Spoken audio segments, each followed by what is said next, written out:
So I'm going to introduce to the stage Rusty Frank, a dance preservationist, who's going to share her own journey with this story and then facilitate a conversation with some folks who lived this history. So with that, I want to welcome Rusty to the stage.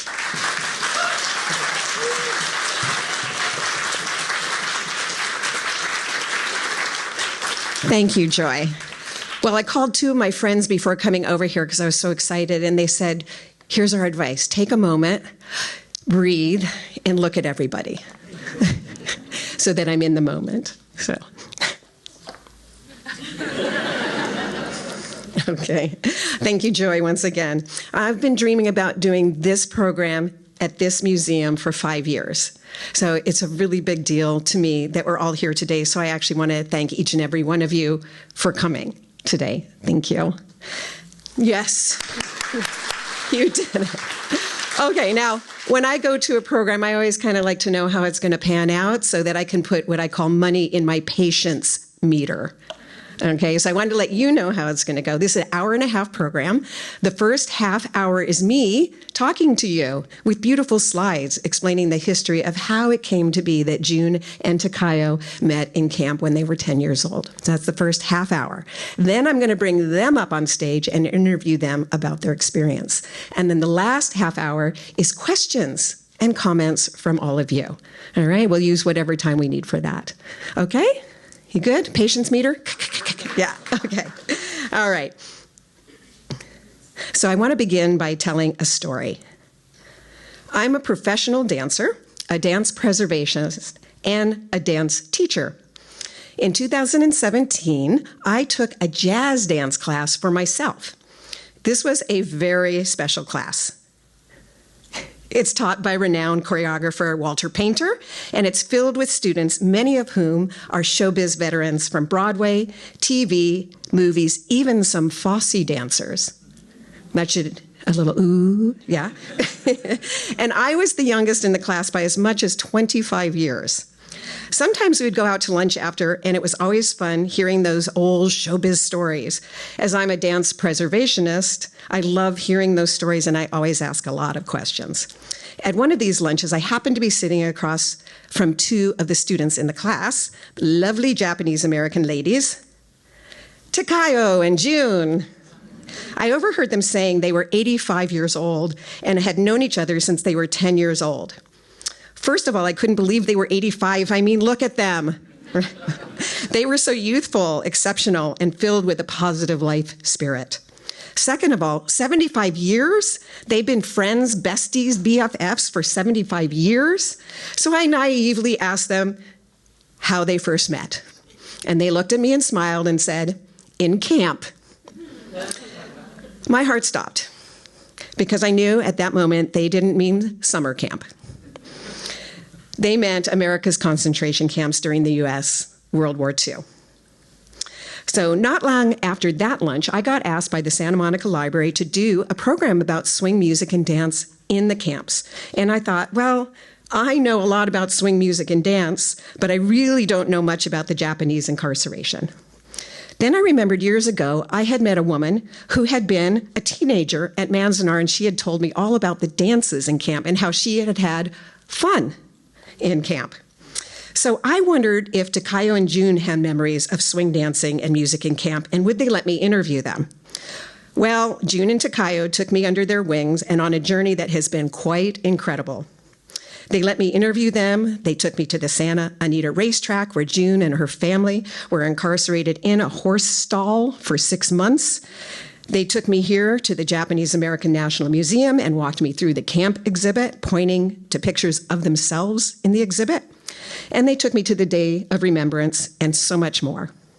We laughed together, cried together, and what I have had reaffirmed through them was the resilience of the human spirit and how the joy of music and dance and all the arts can lift up the heart in sad times and in the darkest of times.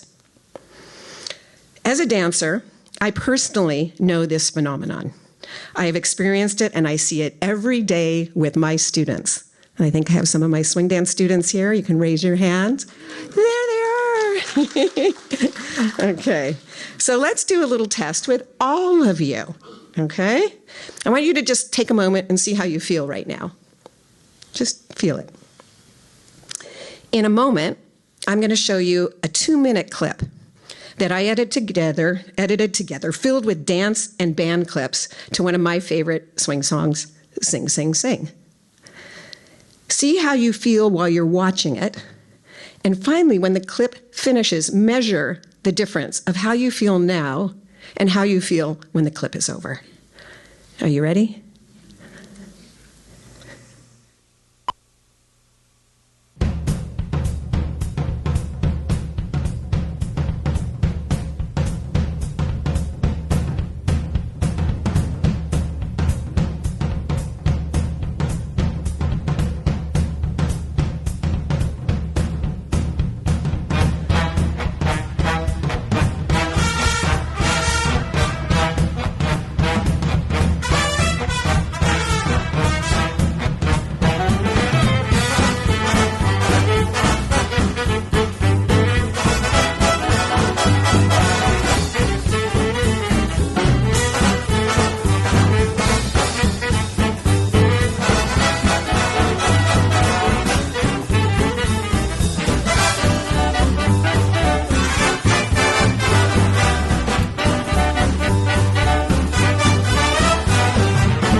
Okay.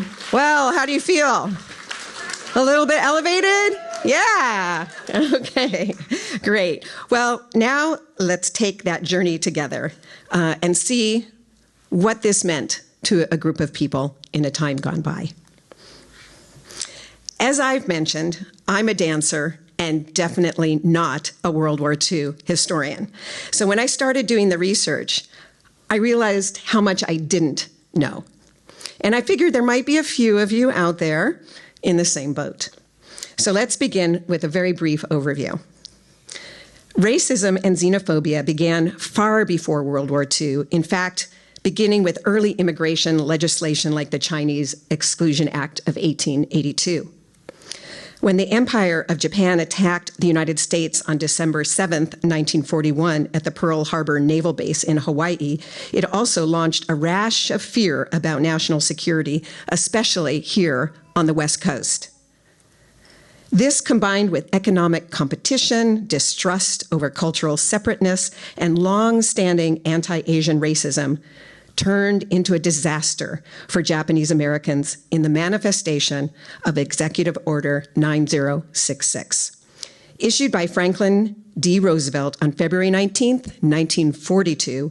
It authorized the forced removal of all persons deemed a threat to national security from the West Coast to concentration camps further inland. Over 120,000 people of Japanese ancestry from the West Coast were sent first to assembly centers at racetracks and fairgrounds, then to hastily built concentration camps around the United States. 120,000 people. They had 1 week to wrap up their lives, losing much, if not all, of their property, homes, and businesses. No animals were allowed to be brought with them. So in addition to the trauma they were already facing, they also had the agonizing task of hastily finding homes for their pets. They could only pack what they could carry, and they were forced to camps located in the interior of the United States, often in very unfamiliar or hostile environments. Their new homes were rough, unfurnished barrack apartments with no plumbing or kitchens. About 2/3 of all those incarcerated were American citizens, many of whom being young Nisei, second-generation Japanese Americans. The rest were Japanese immigrants who had established lives in the United States. Not one of these American citizens and Japanese immigrants were ever charged with a crime against the United States. In fact, in 1988, with the passage of the Civil Liberties Act, after a long community-led fight for redress and reparations, the United States government admitted that the mass incarceration was due to racial prejudice, wartime hysteria, and a lack of political leadership. In a rare instances of apology by a nation to a previously wronged people, President Reagan made these remarks at the signing. Yet no payment can make up for those lost years. So what is most important in this bill has less to do with property than with honor. For here we admit a wrong. Here we reaffirm our commitment as a nation to equal justice under the law.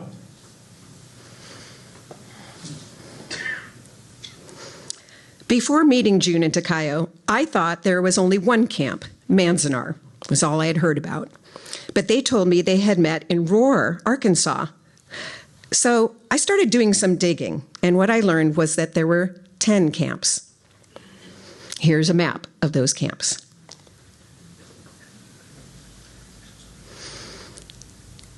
And here are the populations.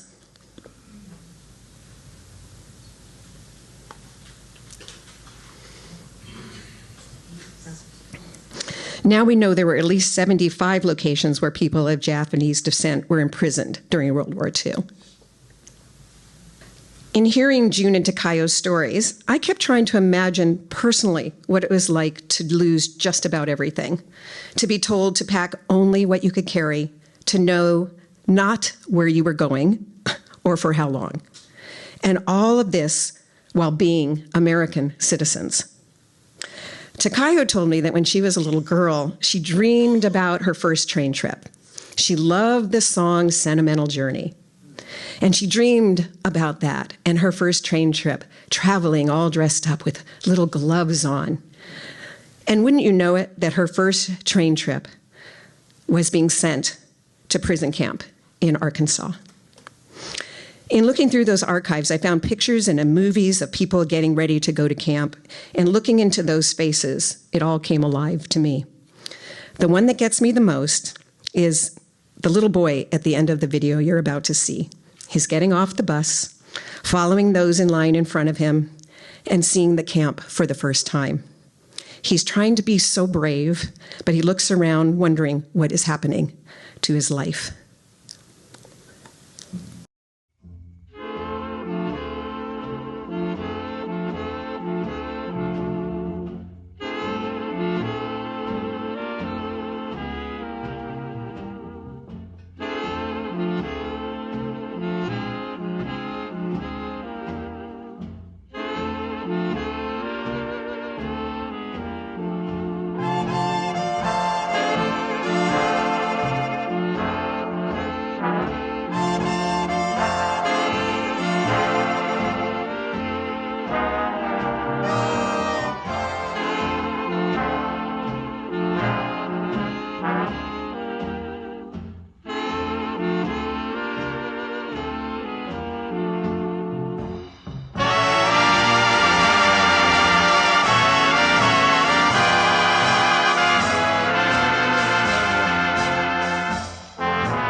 a sentimental journey, gonna set my heart at ease, gonna make a sentimental journey to renew old memories. Got my bag, got my reservation, spent each dime I could afford, like a child in wild anticipation, long to hear that all aboard. 7,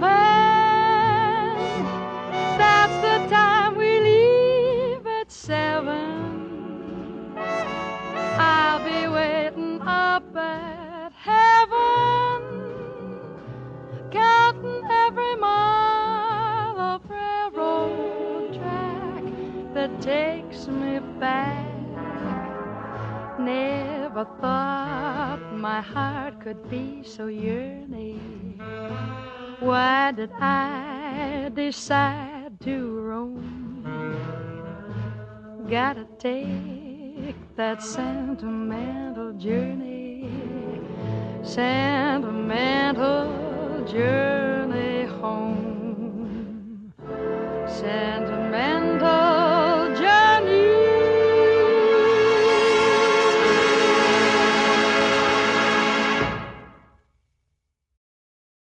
I've never made it through this film once without crying when I see that kid's face. So give me a minute. All right, here we go. All right, now one of the first things that happened when the people found themselves in these first assembly centers and later in camps was that people tried to create a semblance of normalcy for themselves, and especially for their children. The parents started classes and sports clubs. You've never seen so many baseball teams in your life, and dances for their kids. Every camp also had a newsletter, and you can find these all online. And these were self-published. At the Assembly Center at the Santa Anita Racetrack nearby, the newspaper was called The Pacemaker. Get it? Okay. And now look at these. Okay, so this is one of the early ones. And I love this center headline. I'm going to read it like an old newscaster. Jitterbugs take over at dance. A swing fest instead of the usual sweet and slow dance is scheduled for Thursday evening. Tai Sato, community activities head, revealed today. Over 100 new hot records have been received during the past week. At the Saturday night dance, the Starlight Serenaders will honor the Camouflage Networkers. The Serenaders, the center's own 12-piece band, were a smash hit at their debut last week. Anita Funita dance attended by 3,000 in a gay holiday mood. The largest dance crowd of the season, numbering over 3,000, attended the Anita Funita dance and jitterbug contest, which climaxed the 2-day Independence Day festivities. How about that? And then this is from a memory book from Rohwer, Arkansas, and I just love these drawings. There's all sorts of drawings that you can find from the era, and there's these little cartoons from the dances. And the one on the middle right, I just love it. It says, "Dance tonight, couples only. Get your chick now." And then one guy comes up with an egg in his hand, and he says, "I couldn't get a chick, so I brought an egg." Okay. The dances. All 10 camps had regular dances. Some of the camps played records, and some camps had bands. Look at these names. Some of the names I just love so much. The Tanforan Tutors, the Jivesters, the Rhythmaires, the Rhythm Kings. Oh, and there's the Topaz Tutors, not to be outdone by the Tanforan Tutors. Okay, let's see. My favorite one is the lower right, the Jive Bombers. That was Manzanar's. And their theme song was, "Don't Fence Me In. Give me land, lots of land, 'neath the starry skies above. Don't fence me in. What a crowd. All right. It just so happens to be the name of the exhibit. How did that happen? Okay. And now I'd like to present a short montage of some of the bands and dances held during that time. Enjoy.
Isn't that sort of dreamy, huh? Sort of. Okay.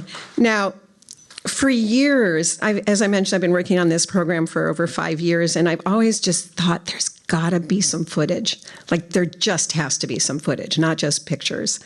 And at last, just last November, June was at a program where she saw some footage, and I was finally able to get it. And in a word, wow. The original footage was taken by our War Relocation Authority and has no sound. So let's watch it that way first. Then I'm bringing in one of the most popular songs the kids dance to in camp, In the Mood.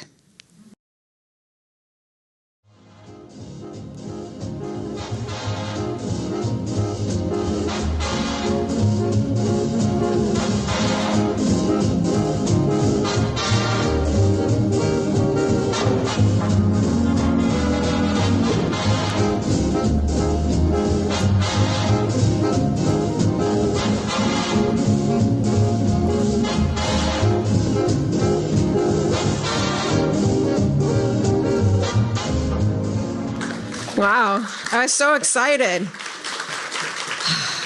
It's different. You know, you see a picture, it's one thing, but when you see the movement, it's just beautiful. Now, before I bring them up, I want to introduce them. So we're going to do a little introduction first. It'll take a few more minutes. The ladies. And there they are. June on the left, and Takayo on the right, and me pre-pandemic. And I want to say the pandemic didn't do it for me, didn't do it to me. It did it for me. Yes.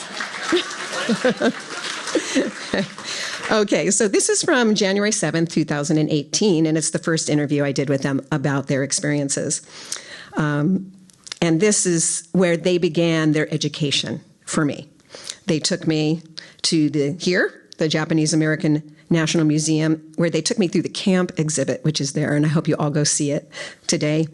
And with seriousness, and yet still in their spirits fully intact.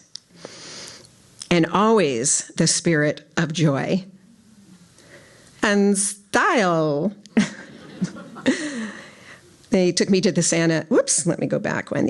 Santa Anita racetrack. And remember, this is where June was first imprisoned with her family and 8,000 others.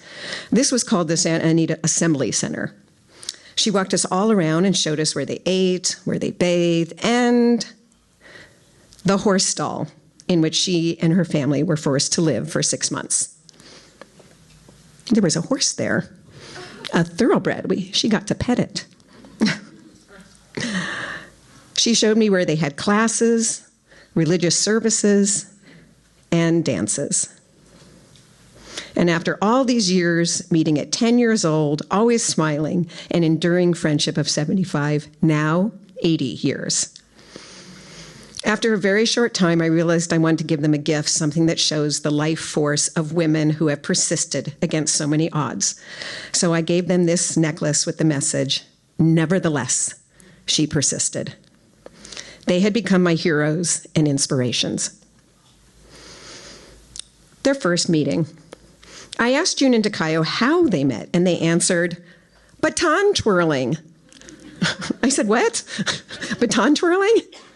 And June said that Takayo was teaching a baton twirling class in camp. Who knew that in the 1940s, baton twirling was a thing? Ta-da! Ansel Adams took this photograph at Manzanar. So then I got curious. I had seen this picture before, but I thought, let me do a search on baton twirling in camp. And look.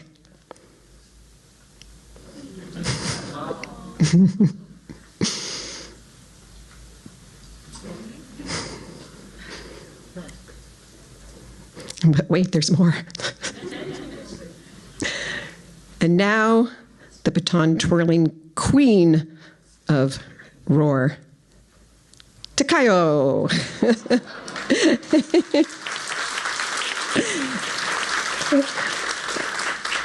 But here she is at 10 with her baton twirling class in Jerome, Arkansas. I love their little majorette hats. And here's another picture of the class. And now, won't you join me in welcoming to the stage June and Takayo.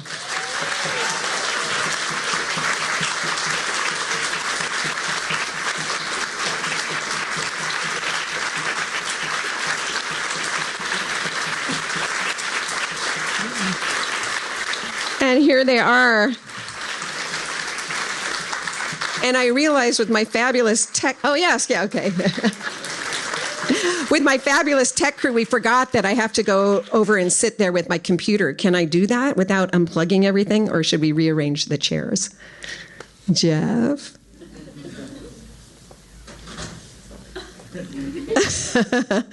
Well, I'm thinking, I'm nervous about unplugging anything here, unless I get the okay from Jeff or Joy. It's very quiet up there. They're up. Jeff, what should I do? Oh, we didn't practice bringing the computer over there to the seat. Will I unplug everything if I do that? Hi, girlfriends. They're so far away. Can we move them closer to me? Sorry, we need to do that. We're going to get this all perfect because it's for posterity. Okay. Do you want to stand up while we drag the chair so I can just push you over? It'll be like a Disneyland ride. Way over, right next to me. Super duper. Okay. Ah, the glamour. Okay. Okay, and here's your... Thank you. She's got her phone with her iPhone. May I just say once again, they are 90 years old. So just a round of applause for that.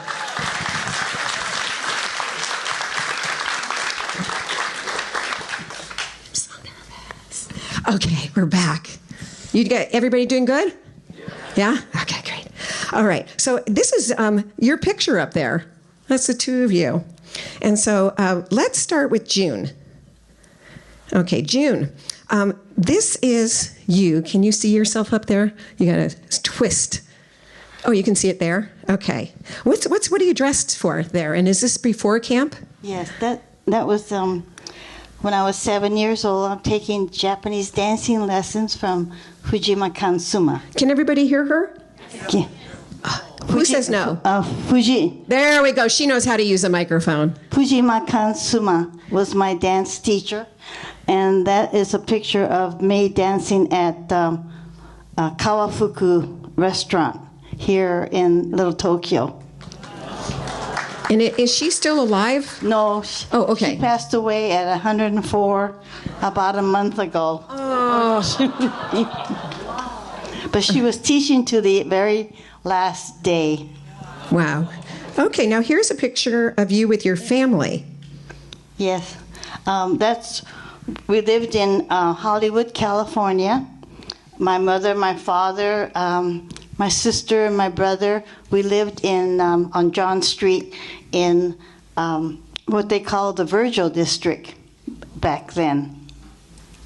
Okay, and then this, you've often talked about your first day going to the Santa Anita Assembly Center, how they gave you sacks?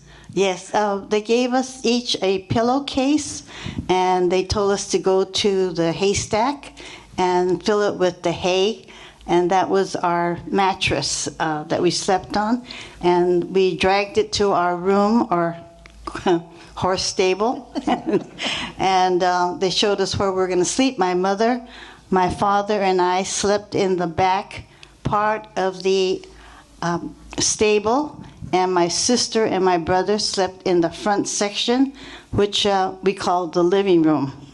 That's where they keep the hay. Okay, now, before you went into camp, you were only allowed to bring what you could carry, and there was something about your shoes. Oh, yes. I didn't want to wear those ugly brown boots that everybody was buying, so I made my mother buy me white majorette boots. I had to have white majorette boots, so my mother went out and bought me white majorette boots and a skirt and a top.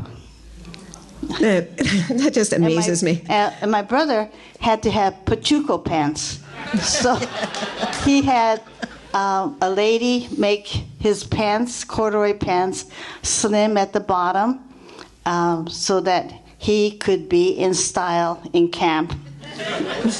Because you didn't know where you were going, right? No, we didn't know where we were going.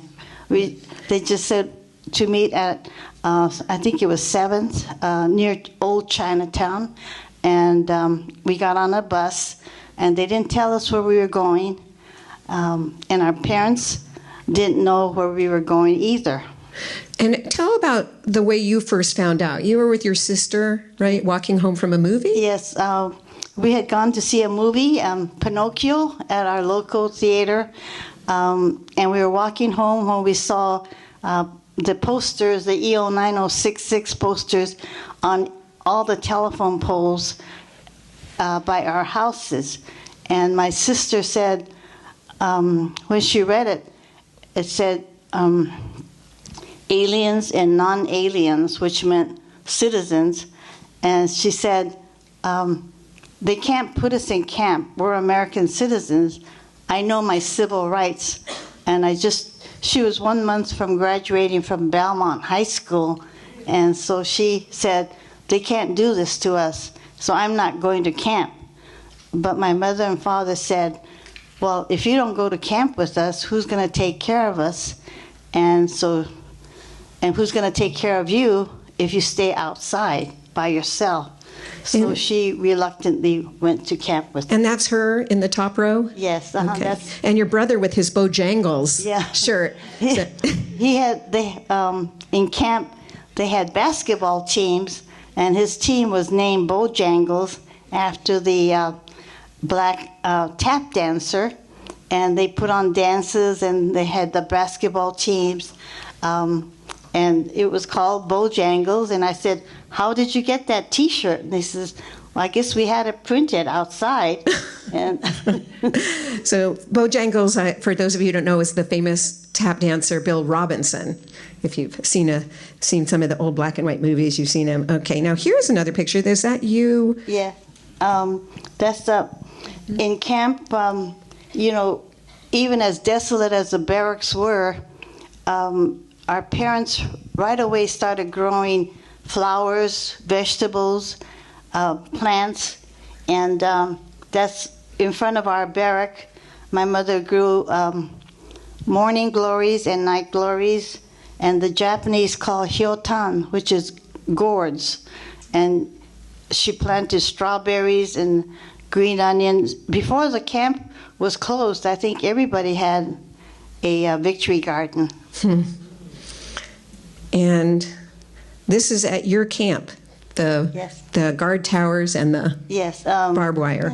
That's a picture of Rohwer with the barbed wire fence around it, and the guard tower, and also the picture of I guess a flood or a rainstorm that we had.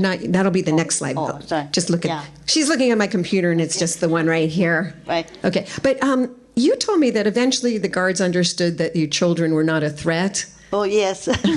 At the latest pilgrimage, there was a girl. We both remembered that we snuck out of camp. We pulled the barbed wires apart, and we snuck out, and we just sort of waved to the guard tower. And there was one other boy, a young man, who said, "Oh, my mother was there too." And I said, "Where did your mother live?" And he said, "Block 1." I said, "Well, that's where we snuck out, Block 1." And so we kids, being kids, between 10, it was about 13 at the time, we would sneak out of camp, walk down the road and play in the swamps, and then go walk to the town of Rohwer, where we tried to buy ice cream. And the man says, "We don't sell ice cream." And my friend said, "I want to buy soda." And he says, "We don't have any soda."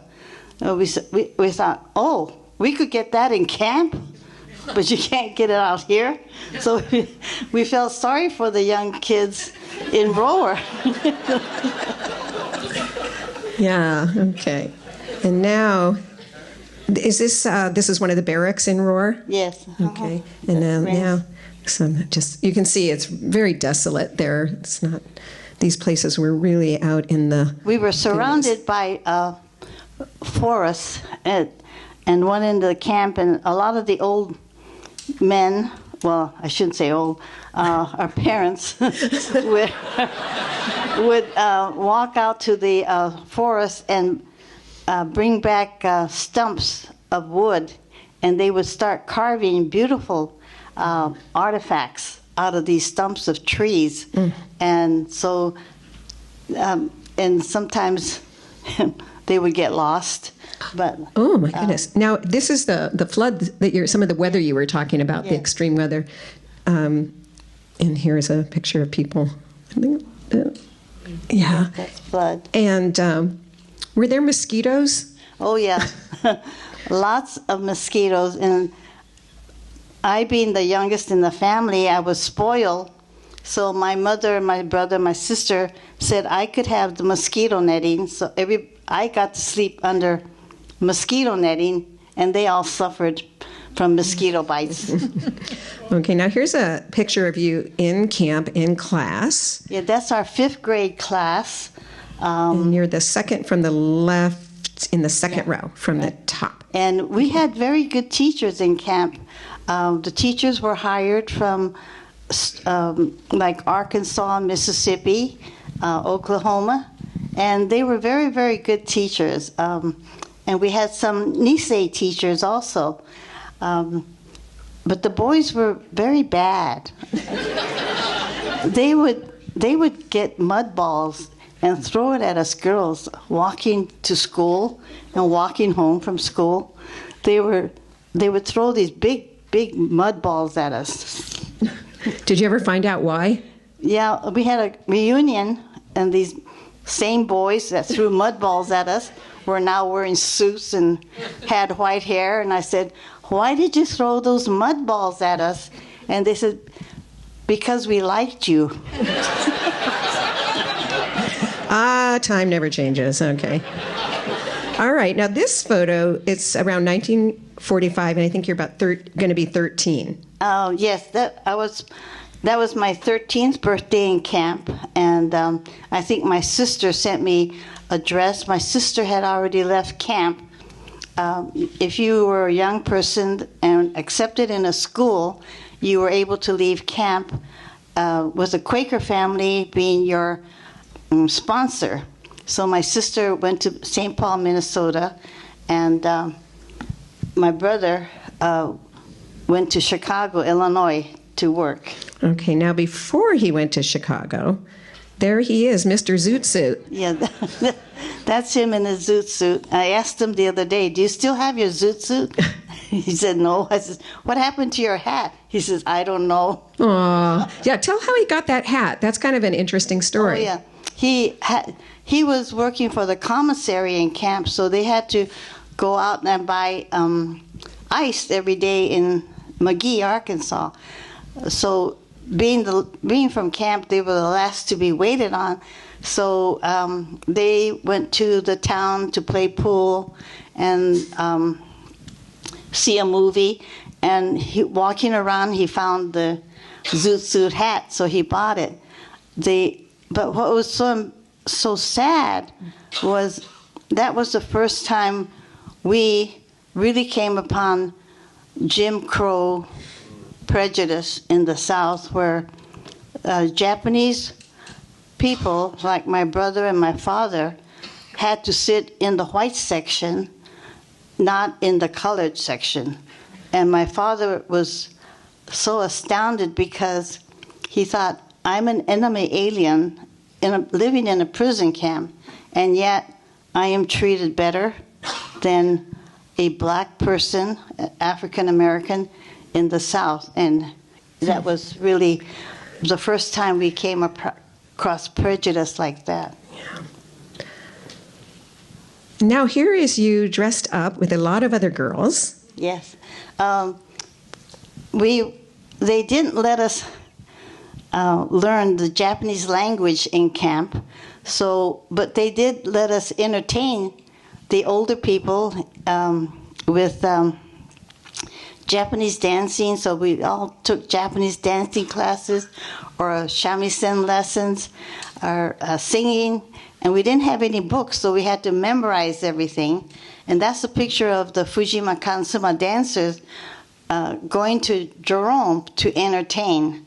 And there's Harumi Shibata, Miki Gotanda, Mitsi Matsui, and I don't know the other girls' names, but we danced in camp so often that I got tired one night, and I said, I don't want to dance anymore.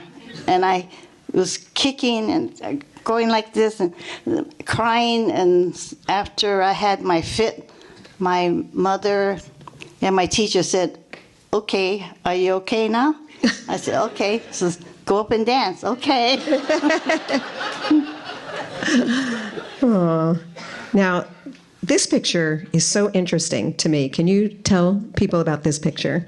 Yes, that's the last scene leaving Rohwer, Arkansas on a truck. We had to leave camp.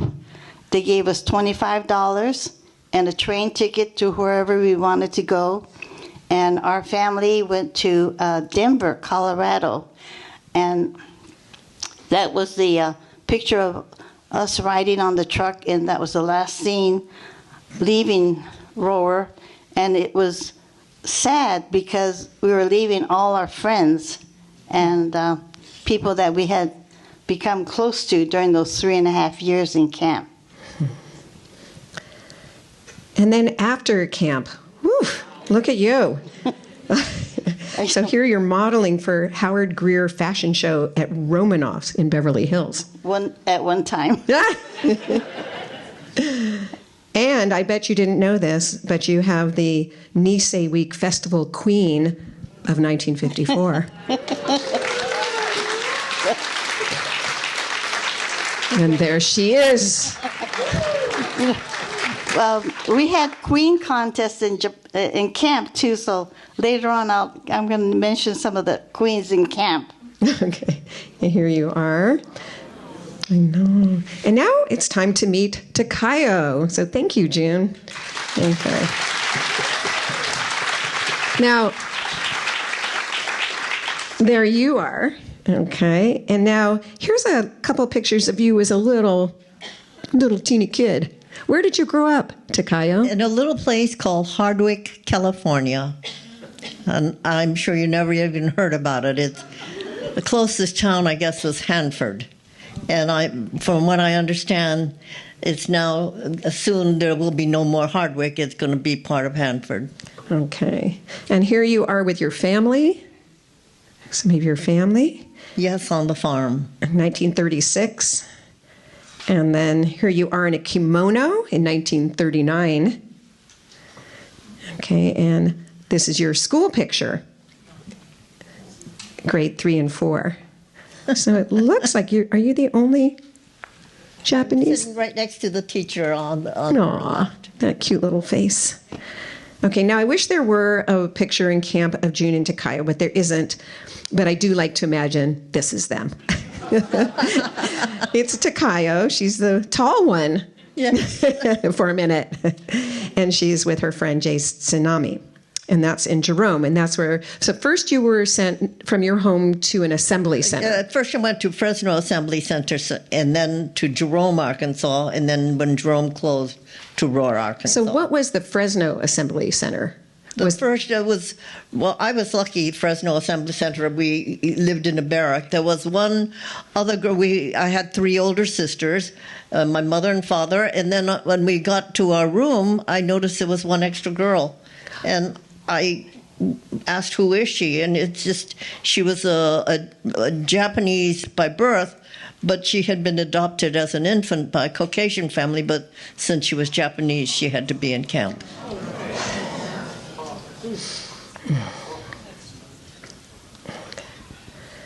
And now this is you in Rohwer with your mother.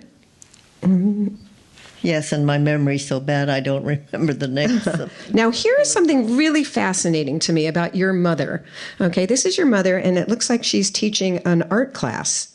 Yeah, well, my mother was very artistic, and there's a book called Beauty Behind Barbed Wires, and she taught tsumami, and she didn't use silk like she would have ordinarily. She used crepe paper, and I was just watching her. Now, you had said that life for her sort of blossomed in camp. Yes, all of a sudden she was able to do, because on the farm it's very hard work. But in camp, there's nothing to do all day. So she was able to really participate and continue her artwork that she enjoyed. Yeah, so on the farm, she was isolated, would you say? Yes. And then in camp, suddenly? In camp, all of a sudden, she blossomed. Yeah.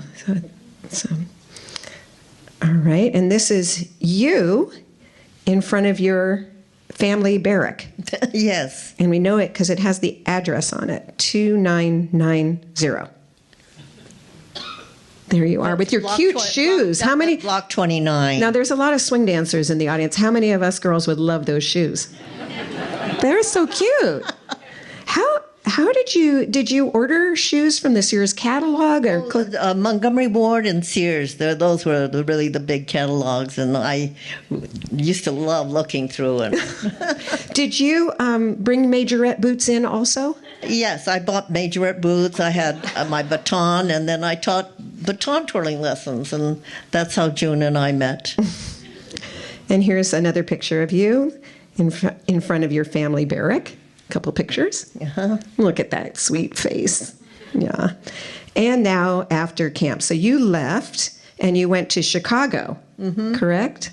Yes. I was just going to say that before camp, I was on this little farm, so I never really had friends to play with. I did a lot of running around with my dog and just playing by myself. So all of a sudden, going to camp, I was able to have, play with children my own age. And June and I met in Rohwer camp.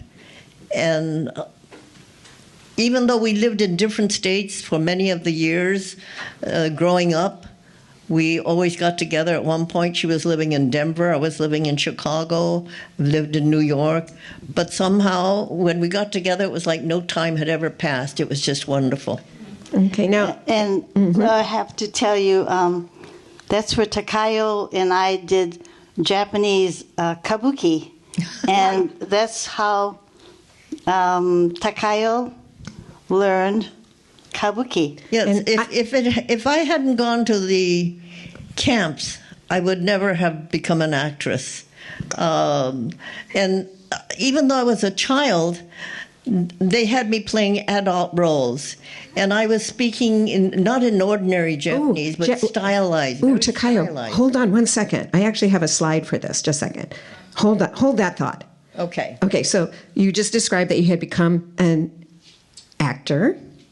Okay, and we're coming up to this, but anybody recognize the man in that picture? This is Takayo in The World of Susie Wong with William Shatner, 1958 on Broadway. And now, I don't want to scare anybody, but here she is from Pirates of the Caribbean.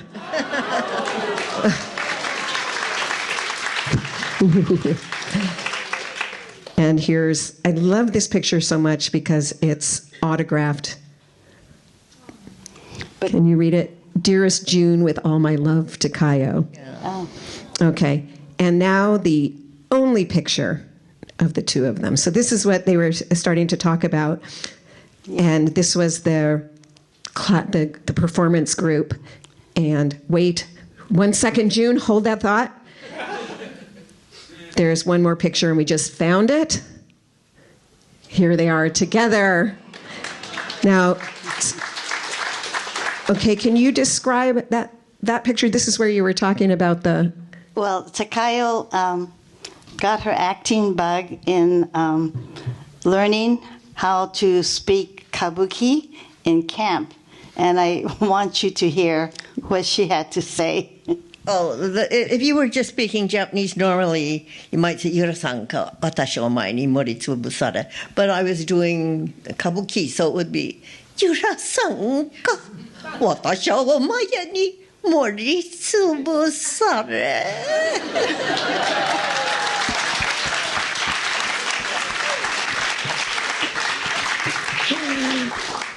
Oh, my goodness. And here they are.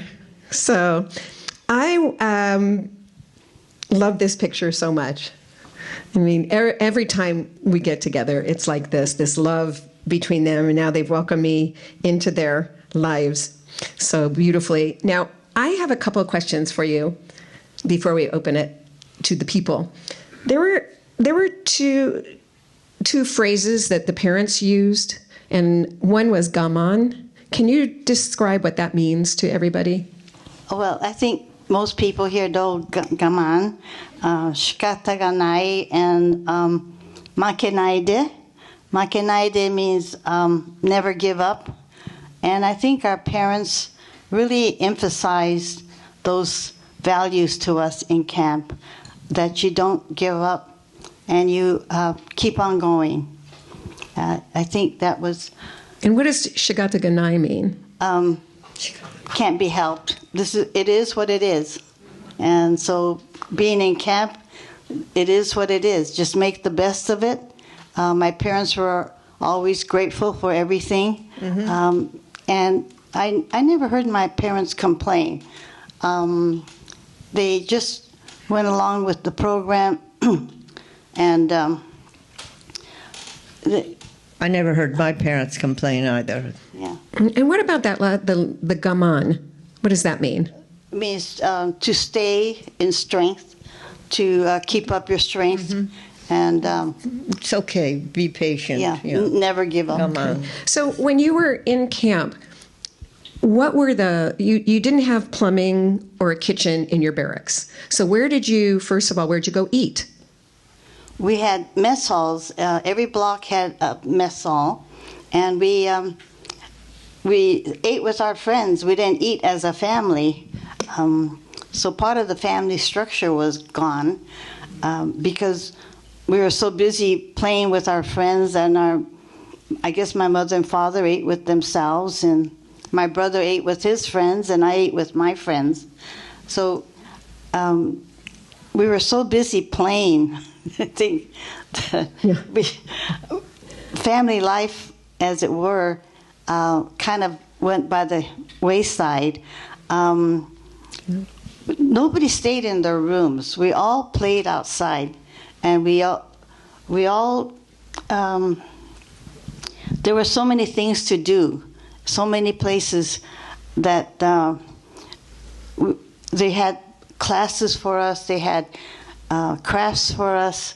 We made watermelon necklaces out of watermelon seeds, cantaloupe necklaces out of cantaloupe seeds, I think, and peach rings out of peach seeds. We were always busy. We only went home in time to before bed check, because they would check at night. The camp. Now you told me that your husband Marty, sitting over there, told you had to stop saying you had fun in camp. Well, I'm sure that a lot of people really suffered, especially when people lost a lot of their property and lives, and their lives were uprooted. But I think war does that to everybody, and that's the terrible part of war. It disrupts everybody's life. And in camp, it was no different. But somehow you persevere. And I think it's a testament to the parents and the adults. I never heard my parents complain or grumble. They always tried to make the best of everything and to try to keep us on a very positive frame of mind. Yeah. Now, about the camps again, like where did you bathe? Like when you were in Santa Anita, the racetrack with the converted, where did you and your mom bathe? It's still there, the building, a big round building where they still wash the horses before and after races. It was split in half by a plywood board, one half for the men and one half for the women. And my mother just said, just face the wall and you won't see any other person around you to make you feel your privacy. And so that's what we did. Yeah. Now, I kind of got you all here on false pretenses, telling you were going to hear them talk about swing dancing and dances, because in actuality, they were too young to go to the dances. But we would stand around with our shower caps, and we would peek into the windows of the mess halls, and we would watch the big kids dance, and we would go home and copy them. And in Santa Anita, we just stood there, and as the big people were dancing, we would just stand there and copy them. And there was a young man by the name of Ben Morikawa, and he played the Boogie Woogie. So on the piano, and he got the nickname Boogie. So we copied them dancing, and that's how we learned how to dance, just by copying them. Yeah. I remember peeking in through the windows, watching the dances. It was fun. Now, Jean, you could see your brother in the dance, right? Because he had that Pachuco hat on all the time. I could just see this hat moving around, so I knew I would look to see who he's dancing with, and okay. we were just being really bad. Okay, now before we open it up to the Q&A, there's one little movie I want to show you, and this is of the dance cards. This is it's something that's gone by the wayside, but a dance card was a little decorative card, and you would write the names of the fellas you were going to have a dance with. So like your first dance could be with Joe, and then Tom, and then you'd have a little number 1 through 5 or 10. And June inherited the collection of a gentleman named Hamano, his dance cards. He saved them. And so we're going to show a little movie of those, and then we'll open it up to Q&A, okay? So here we go, the dance cards. You'll enjoy this. Oh, and I put it to I put it too. I think it's the last song that was played at dances, which was Moonlight Serenade. Yeah. Yeah. Okay. Moonlight Serenade.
So there is a couple of people, June and Takayo and I, wanted to acknowledge in the audience today. First, June wanted to mention the songbird of Manzanar. She's not here, I don't think. Right. But can you just... Yeah. Mary Kageyama, the songbird, she sings a really mean St. Louis woman. And you could find it online. She was great. She was called the songbird of Manzanar. And I also... Did you want to? Oh, okay. And is Stacy here? Stacy Nakasone? No. Her mother was crowned the Jitterbug Queen in Poston. And let's see, her name was... and Susie Nagano. I know you're Susie, right there. Her father was one of the DJs at Manzanar for the dances. Okay. All right. So now it's time for... Did you have one more? Oh, yeah. Dr. Ron Matsunaga and his wife, Helen, were in Gila, Arizona. That's where they met dancing. Oh, romance through dance. Okay. And, we had queens in camp, too. Lily Iwata was Gila Queen, and so was Miko Taka. She was, before being known as Miko Taka, she was Betty Shikata, and she was one of the queens in Gila. And then,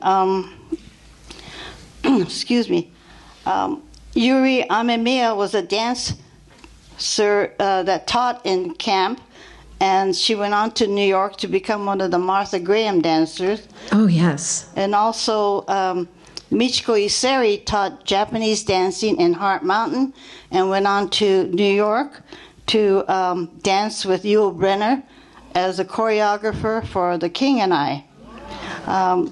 And I just want to get this on camera because it's for posterity. So there were queens in the ones that I knew in Rohwer camp was Shigeko Nakano and Lillian Hananouchi, and also Annabelle, forgot her last name, Akiyoshi. She was Shigeko Nakano, and like I said, Boogie Woogie King was Ben Morikawa, and there's a Kiku Nakamichi who was queen in Jerome. These queen contests were sort of a follow-up on the Nisei Week Queens of Los Angeles, Nisei Festival Queens, and they continued on in camp. So I just wanted to give a shout-out to these people that I found online. Yo Okura was my friend. She was the activities director at Jerome. And of course, there were the Fujima Kansuma dancers. Thank you. And Takayo, yes, please. Takayo, you were a queen also, right? Chicago Nisei queen? Yes, first I was a teen queen. Teen queen. Then I became a Nisei queen. Okay, so just want you to know the queens are here. And actually, sometimes people call me Rusty, the Queen of Swing. So there's 3 queens here. All right. Now we've got Joy here. I saw her. She's holding a microphone. So would anybody like to ask a question? We still have about 10 or 15 more minutes, which I'm so glad for. So raise your hand if you have a question. We have one right here from my friend Mike Szymanski, a wonderful fellow. Yep, right here. No. Microphone, please. There, he can hold it himself. Hi, thank you so much for being here. I'm wondering if, while you were growing up, even after, if you ever felt any resentment toward the American government or the older kids, your brother and sister, when they were there, they knew that they shouldn't be there. And if they ever expressed later resentment or anger toward the government. What? My older sister kept saying, I'm an American. I don't have to go to camp. I'm not going to camp.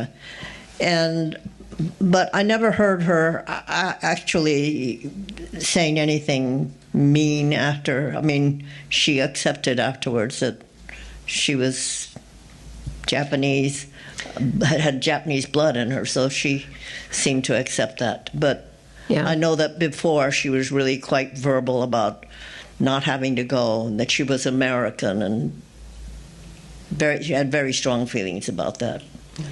I think the apology by President Reagan meant a whole lot to us. Even though I felt it was a little too late. My mother and father were gone. Most of the Issei's were gone, the first generation. And most of our older brothers and sisters were gone. And so we as kids, we didn't suffer as much as they did, and yet we heard the apology, and I was sort of sad that my parents didn't get to hear it. I remember I asked Takayo one day what she did with her money that she got. I think it was $25,000? No, $20,000. $20,000. And she said, first of all, she put the envelope on the counter in the kitchen and just stared at it for about a month. Yeah. And then she bought a car. And to me, that was so symbolic of a car, meaning you can go anywhere you want, and freedom. So I thought that was a really good use of the money. Okay, any more questions? Oh, Arthur Dong here, filmmaker, documentarian, and my good friend. All right, right here. And you can just hand it to them. For your parents of that generation who were imprisoned, for a long time, when they were released, this was an experience they wouldn't want to talk about and was ashamed of. I'm wondering, you as kids, was that the same or was it different for you as kids having that experience, having been released? Did you talk about it, keep it in? Yeah, I think for us kids, after we came out of camp, the club syndrome continued, and we would have girls' clubs and boys' clubs in Chicago, Denver, in Los Angeles, and it was sort of a continuation of camp. The social life where boy meets girl and the girls get to meet the guys, and have dances like we did in camp. That seemed to continue and help do the healing. Mm-hmm. And also moving on from camp life to civilian life. And June, I think it's really important for everybody to know the name of your club in Colorado. Well, the Rugged Lovers. the Rugged Lovers was our club in Denver. I think Takayo was in Mamzelles or in Chicago. I was in a couple of clubs, but my memory is okay. Mamzelles and all the girls had belonged to some kind of club. Yeah, I belonged at one time to Debonaires and then to the Silhouettes. Yeah, Silhouettes. Yeah. Nice. Jolonaise. Wow. That was a different club, but I didn't belong to that one. Okay. Any other questions? Oh, we have one here. We have one down here. Yeah. Hi. So I really love the music. I grew up with my mom and dad listening to the music, and so I became a fan, and I'm listening to it on 40s Junction and the swing music. They have that music in the home all day long on Sirius or Spotify or whatever it is. But I also wanted to mention the power of the music. It's really good, and my mom was also a queen. Oh, as a matter of fact, one of the things we want to do today, we know that there's a lot of camp survivors here. And we want to do a group photo at the end with all of those down here. But just out of curiosity, are there any other camp queens here? Just curious. You didn't have camp kings, though, huh? Or princes, just the queens. Okay. All right. Any other questions? There's somebody up there? Yeah, I have one right here. I have two questions. First one, when you guys left camp, and I heard you were talking about like moving to Denver and Chicago, for your families, were they able to go back to their homes, or like did they also relocate somewhere else as well? Where did your family go, Takayo? Well, our family, we all left camp at different times. So I left camp by myself. I was a teenager, and then my sister, who was a little bit older, was already there. She had a job as a secretary, and one sister joined the cadet nursing corps. And another sister, older sister, went from one other job to also came to Chicago, and she became a secretary, and she stayed with the same company the entire time of her life. She said no, she felt that she had to stay with them because they gave her a job when there was so much prejudice and when she just got out of camp. So even though she was offered other jobs which I thought she might want to take, she stayed loyal to the one company and to the one person who had hired her. And June, your family went to Colorado? Yes, Denver, Colorado. We had a confectionery store called Mikawaya. We made Japanese mochi and manju. And mochi. We took over after the Tak Hamano, and the Hamano family came back to Los Angeles to start Umea and Maria here. So. Okay, I think we have time for one more question. Do you have? Yes, Takayo. One more thing I wanted to say. going into camp, I had a chance to learn all sorts of Japanese dance, Japanese drama, Japanese singing, various types of singing, and it was because of that I became an actor. Mm. If I hadn't gone to camp and stayed in California, who knows what I would have done with my life. But you would have been a farmer's wife. I love theater. A farmer's wife. Yes, it gave me a career. With chickens. With chickens. What? You would have been a farmer's wife. Yes, I would have probably been a farmer's wife. And she had a very, very successful. As a matter of fact, she was still acting right through lockdown. Well, not lockdown, but COVID. She was in Babysitter's Club. If there's any Babysitter's Club, she plays the grandmother. She dies, and that is horrible. I had to call her up to make sure everything was still okay. All right. I wanted to mention that Hal Kiemi was a tap dancer in camp. He was sitting right over there. Where? Right here? Oh, he just stepped out for a moment. Okay, well, we'll make sure he comes. Wow, I'll have to talk to him afterwards because tap dancing is my first dance. Yeah. It looks like we have one more question. One more, and then we'll wrap it up. Where's the one more? Okay. Hi, my name is Claire. I'm actually a senior at Harvard, and I traveled to LA to do research for my senior thesis, which is on actually Girl Scout troops in the camps. And so I was curious about if there were Girl Scout troops at Rohwer, and if you guys or had friends that were part of the Girl Scouts, or any kind of memory of that, or the Boy Scouts also.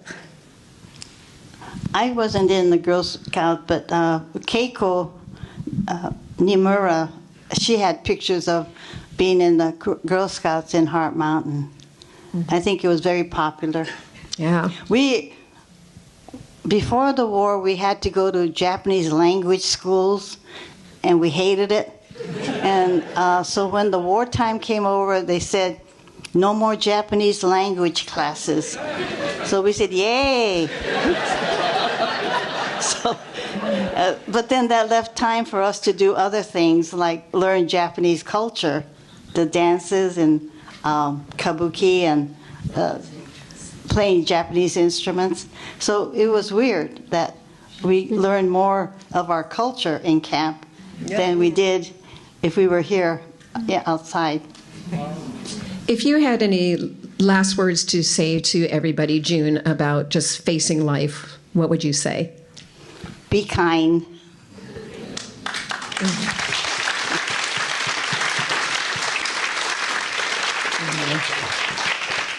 Okay. Say be thoughtful. Okay. Yeah, be thoughtful. Yeah. So I have a couple of thank yous. I want to thank JANM for making this dream come true for us. We've been wanting to present this here for so many years. So especially I want to thank Joy Yamaguchi. Where is she? Where are they? Right there? Okay. And Joy was the one that, boy, June was persistent. How many emails do you think you got from June? A lot. A lot. Yeah. And then from me, a lot.